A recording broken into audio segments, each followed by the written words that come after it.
వెన్నపూస ఊరి నుంచి వచ్చిందమ్మా, వేసేద్దాం. నెగిటివ్ ఎనర్జీస్ ఉన్నా పోతాయంట. శ్రావణ మాసం కదమ్మా, నెయ్యి రెడీ చేసి పెట్టేసుకుంటే ప్రసాదాల్లో వాడుకోవచ్చు. వేసి వెన్నపూస వేసి మొత్తం శుభ్రంగా 2-3 సార్లు కడిగేద్దాం. వెన్నపూసని వేసి శుభ్రంగా కడిగేసాం. వెన్నకు సరిపడా మెంతులు వేసేసుకుందాం. మెంతులు వేసాం కదా, సిమ్ మీద పెట్టి ఇలా కాసేద్దాం. ఒకసారి తిప్పండి, ఇలా సిమ్ మీద పెట్టండి, దగ్గర ఉండండి. కొంచెం ఎక్కువ రోజులు నిల్వ ఉండాలంటే ఇట్లా పైన తెట్ట తీసేసుకోవాలి. తీసేయండి.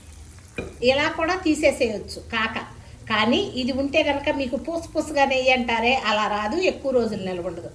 అదే ఈ కాక అయిందనుకోండి, మీకు ఎక్కువ రోజులు నిల్వ ఉంటుంది, నెయ్యి పూసగా వస్తుంది. కాసిన నెయ్యిని ఇలా స్టోర్ చేసా.